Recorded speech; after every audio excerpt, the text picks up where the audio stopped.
பேசும் தலைமை நிகழ்ச்சிக்காக உங்கள் அனைவரையும் அன்போடு வரவேற்கின்றேன். ஒவ்வொரு வாரமும் ஒரு துறை சார்ந்த ஆளுமை, அவங்களோட அனுபவம் அப்படின்னு பேசும் தலைமை ஒரு அழகிய பயணத்தோடு பயணிச்சிட்டு இருக்கு. இந்த வாரம் பேசும் தலைமை இதழியல் துறைக்குள் பயணப்பட இருக்கிறது. இன்றைய பேசும் தலைமை விருந்தினரை பற்றி சொல்ல வேண்டுமென்றால் அதற்கு முன்பாக அவரினுடைய பின்புலமாக இருக்கக்கூடிய பாரம்பரியமிக்க அந்த குழுமத்தை பற்றி சொல்ல வேண்டும். பிரிட்டிஷ் ஏகாதிபத்தியத்திற்கு எதிராக இந்திய சுதந்திர கனவுகளை சுமந்து கொண்டு பயணித்த ஒரு மிக முக்கியமான குழுமம் அப்படின்னே சொல்லலாம். அதில் ஒரு நீண்ட நெடிய அனுபவம் கொண்ட ஒரு இதழியலாளரைத்தான் இன்றைய பேசும் தலைமை நிகழ்ச்சி சந்திக்க இருக்கிறது. அவரை பற்றிய ஒரு அறிமுக தொகுப்பு உங்களுக்காக காத்திருக்கிறது. பார்த்த பிறகு பயணிக்கலாம். தமிழக வரலாற்றில் மறக்க முடியாத ஆண்டு 1878. சுதேசிகளின் அரசியல் எழுச்சியை ஒடுக்கும் நடவடிக்கைகள் அரங்கேறிய காலகட்டம். ஆங்கில அரசுக்கு எதிராக குரல் கொடுக்கும் உள்நாட்டு பத்திரிகைகள் மொத்தமாக முடக்கி போடப்பட்டன.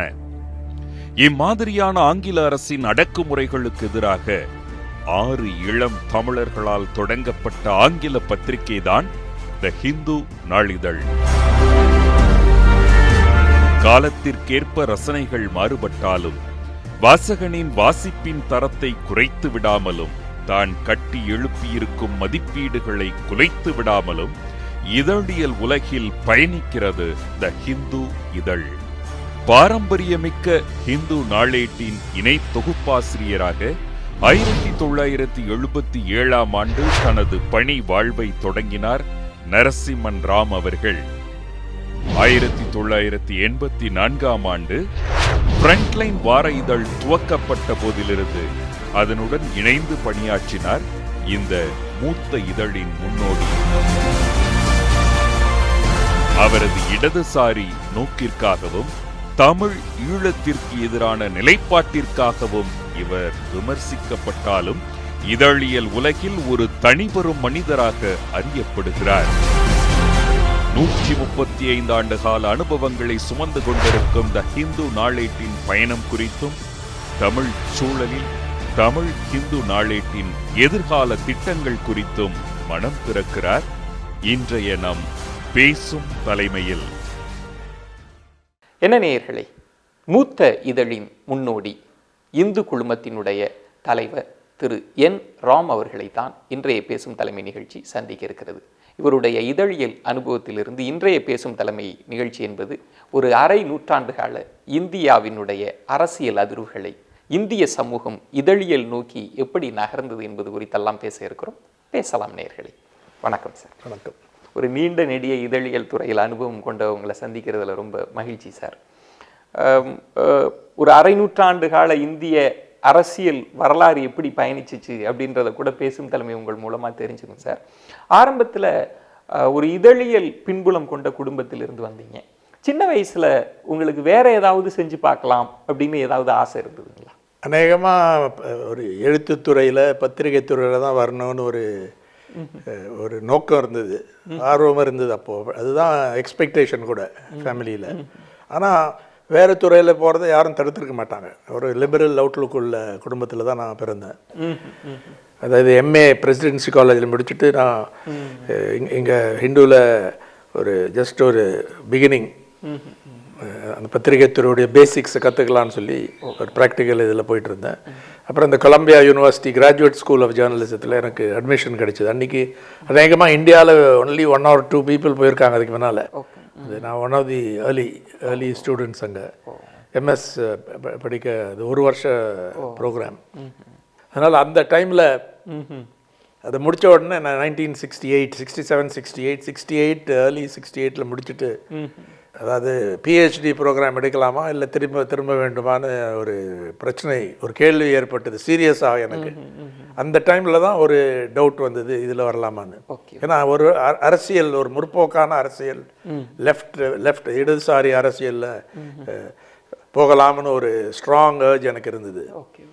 அன்றைக்கு தான் எழுந்ததுன்னு சொல்லலாம். 1967, 68 நேரு எனக்கு ஒரு பெரிய ஹீரோ அன்றைக்கு. ஏன்னா இங்கே இருக்கக்கூடிய காங்கிரஸில் ஒரு என்லைட்டன் பொசிஷன் எடுத்தார், ஒரு ப்ரோக்ரெசிவ் பொசிஷன் எடுத்தார் அப்படின்னு தான். இது நான் அலைன் பாலிசி, அப்புறம் ஒரு செக்குலர் மதசார்பின்மை, அதை வந்து அவருக்கு ஒன்றும் கடவுள் நம்பிக்கையில் கிடையாது, எனக்கும் கிடையாது, ஓ ஓ அப்பவும் கிடையாது இப்பவும் கிடையாது. அதான் அந்த டைம்லேருந்து ஓ அதெல்லாம் நேரு ஒரு இன்ஸ்பைரிங் ஃபிகர். ஆனால் நேருவோடைய லிமிட்டேஷன்ஸ், ரைட். அது சைனா உறவில், இந்தியா சைனா உறவில் சொன்ன அந்த பிளண்டர்ஸ் அதெல்லாம் பார்த்து ஒரு ஐ காட் அவே. ஓ அந்த இதில் அங்கே லெஃப்ட் பாலிட்டிக்ஸ் என்னை இழுத்தது என்று சொல்லலாம் அமெரிக்காவில். அப்புறம் இங்கே வந்த உடனே ஐ ஜாயின் தி ஹிந்து. ஆனால் ரேடிக்கல் ரிவ்யூ என்று ஒரு பத்திரிகை ஆரம்பித்தோம் சைடில், சின்ன ஒரு அமெட்டர் பத்திரிகை என்று சொல்லலாம். ஆனால் அதில் நல்ல சிறந்த கட்டுரைகள், இன்வெஸ்டிகேட்டிவ் ஆர்டிகிள்ஸ் கமிஷன் பண்ணுவோம். அதனால் உங்கள் கேள்விக்கு என்னென்னா, இதில் தான் எனக்கு மெயின் இன்ட்ரெஸ்ட் இருந்தாலும் அரசியல் வந்து ரொம்ப முக்கியமான ஒரு அம்சம். அரசியலுக்கு அப்பால் பட்டு இருக்க முடியாது பத்திரிகை, இது ஜேர்னலிசம். ஓகே. அது அப்படின்னு ஒரு நன்றாக புரிந்தது. அதாவது ஜேர்னலிசம் எதற்காக பத்திரிகை துறையில் இறங்கணும், எதற்காக ஜேர்னலிசம் ஃப்ரீயாக இருக்கணும், இண்டிபெண்ட்டாக இருக்கணும் ஒரு பக்கத்தில். ஆனால் சோஷியல் ரெஸ்பான்சிபிலிட்டி தேவை. அதுக்கு முன்னால் என்ன சொல்லுவாங்கன்னா, ஜேர்னலிசம் நியூட்ரல், நீங்கள் ஒரு விதமான பாரபட்சம் இல்லாமல் வெறும் அதாவது நியூஸை தான் நீங்கள் கொடுக்கணும். எடிட்டோரியல் ஆளுங்க வேறு எழுதுவாங்க, அது மட்டும். ஆனால் நீ ரிப்போர்ட்டராக இருந்தால், ஒரு கரஸ்பாண்டண்ட்டாக இருந்தால், நீ வந்து ஒரு சைடில், இந்த சைட்லேயோ அந்த சைட்லேயோ போகக்கூடாது. அந்த neutrality, the myth of neutrality என்று சொல்லலாம் அதை. அது அதாவது யாரும் அந்த மாதிரி இல்லை, எல்லாருக்கும் ஒரு பயஸ் உண்டு, எல்லாருக்கும் ஒரு பேக்ரவுண்ட் உண்டு. இப்போ ரிப்போர்ட்டிங் ஓரளவுக்கு ஃபேக்சுவலாக தான் இருக்கும். அதில் எடிட்டோரியலைஸ் பண்ணுறது எனக்கு பிடிக்காது. அதாவது ரிப்போர்ட்டிங் என்ற சாக்கில், அதாவது நாங்கள் இங்கிலீஷில் என்ன சொல்லுவோம்னா, எடிட்டோரியலைசேஷன் இன் த கைஸ் ஆஃப் நியூஸ் என்ற அந்த வடிவத்தில், நியூஸ் என்ற அந்த ஃபார்மில் எடிட்டோரியல் காமெண்ட், அதாவது ஸ்ட்ராங் ஜட்ஜ்மெண்ட் கொடுக்கறது நல்லதில்லை. உங்களுடைய வாழ்க்கையை பார்க்குறப்போ சார், ஒரு தேசியம், காங்கிரஸ் சுதந்திரத்திற்கு முன்பு வந்து ஒரு தேச நிர்மாணத்தில் ஒரு சுதந்திரத்திற்காக பாடுபட்டப்போ உங்களுடைய ஃபேமிலி அதுக்கான கான்ட்ரிபியூஷன் இதழியல் துறையிலேயே நம்மளால் பார்க்க முடிஞ்சப்போ, நீங்கள் அதிலிருந்து கொஞ்சம் ஷிஃப்ட் ஆகி மார்க்சியம் நோக்கி நீங்கள் நகர்றீங்க. எந்த விஷயம் உங்களை அதை நோக்கி ஈர்த்துதுங்க சார்? அதாவது குறிப்பாக எந்த டெவலப்மெண்ட்னு கேட்டால், அமெரிக்காவில் நடந்த அந்த வியட்நாம் யுத்தத்துக்கு எதிரான எழுச்சி, அந்த இயக்கம் ரொம்ப பவர்ஃபுல்லாக அன்றைக்கு இருந்தது. அதே நேரத்தில் பிளாக் பீப்புளோடைய, ஆஃப்ரோ அமெரிக்கன்ஸோட ஸ்ட்ரகிள் ஃபார் ஈக்குவாலிட்டி. அதாவது பல இடத்துல அவங்க பஸ்ஸில் பின்னால் தான் உட்காரணும், அவங்களோட ஒயிட் பீப்புளோட உட்கார முடியாது, செக்ரிகேஷன் இருந்த இது அதில் கிளியராக தெரிஞ்சுது. அங்கே அப்படி இருக்கும்போது ஒரு டெவலப்ட் கண்ட்ரியில், இந்தியாவில் எவ்வளோ மோசமாக இருக்கும், காஸ்ட், ஜாதி கொடுமை, அன்டச்சபிலிட்டி, இந்த இதெல்லாம் இன்னி கூட இருக்குது, தமிழ்நாட்டிலே இருக்குது. எனக்கு ஒரு ஐடியாஸ் மைண்டில் வந்தது. நம்ம சும்மா வேடிக்கை பார்த்து இருக்க முடியாது, we have to do something about it. அது ஒன்லி பிகினிங் தான். அதுக்கப்புறம் you have to study. அதுக்குள்ளே ரொம்ப ஆழமாக நீங்கள், நான் வந்து 2 புக், இப்போ ஒரு பத்திரிகையில் எனக்கு ஒரு மேகசீனில் கேட்டாங்க, எந்த புக்கு உங்களை நல்லா இன்ஃப்ளூயன்ஸ் பண்ணிட்டு எதை ரெக்கமெண்ட் பண்ணிக்குவேன்னு கேட்டாங்க, ஒரு இங்கிலீஷ் மேகசீனில். நான் சொன்னது லெனினுடைய ஸ்டேட் அண்ட் ரெவல்யூஷன். அதுக்கு முன்னால் பாப்புலர் புக்ஸ் வந்து ஜான் ரீட் என்று அமெரிக்க பத்திரிகையாளர் 10 days that shook the worldன்னு ஒரு புக் எழுதினார். அதாவது உலகை உலுக்கிய 10 நாட்கள். ஆமாம், அது தமிழ். ஆமாம், அது ரொம்ப பிரமாதமான book and written by a good journalist. ரொம்ப சிறந்த எழுத்தாளர், ஒரு லிட்ரரி ஜேர்னலிஸ்ட் என்று சொல்லலாம் ஜான் ரீட். அதன் வழியாக தான் மக்கள் வெளியூரில் உலகத்தில் எல்லா மக்களுக்கும் புரிஞ்சுது. ஏன்னா it went into translated into all languages. அதே இன்னொரு சைனா இதை பற்றி Edgar snow, red star over China, அது அந்த 1937 அப்போ எழுதக்கூடிய புக்கு. அது வந்து ஒரு மாத்சேட்டுங்க இன்டர்வியூ பண்ணார். அவர் அமெரிக்கன் பத்திரிகையாளர், ஒரு 2 பேரும் முற்போக்கா சோஷலிஸ்ட். அதுக்கப்புறம் இன்னும் கொஞ்சம் ஆழமாக போய் லெனினுடைய ஸ்டேட் அண்ட் ரெவல்யூஷனும், imperialism, the highest stage of capitalism, இந்த 4 புக்கை தான் நான் எடுத்து அந்த மேகசீனில் சொன்ன. இந்த ஒரு முக்கியமான ஃபர்ஸ்ட் 2 books பை ஜேர்னலிஸ்ட். அது வந்து ஒரு பாப்புலர் புக்ஸ். ரைட். அதுக்கப்புறம் கொஞ்சம் ஆழமாக போகிறது இந்த 2 புக்கு. கடைசி 2 புத்தகங்கள் வந்து பகத் கடைசியாக படித்தது அரசும் புரட்சியும், ஸ்டேட் அண்ட் ரெவல்யூஷன் அப்படின்றது. அது ரொம்ப பவர்ஃபுல் புக், படிங்க. அது படிச்சிங்கன்னா ரொம்ப ப்ரில்லியண்ட்டாக இருக்கும். அதனால் இந்த books made a big impression. அதாவது ஆழமாக போகணும் விஷயங்களுக்கு.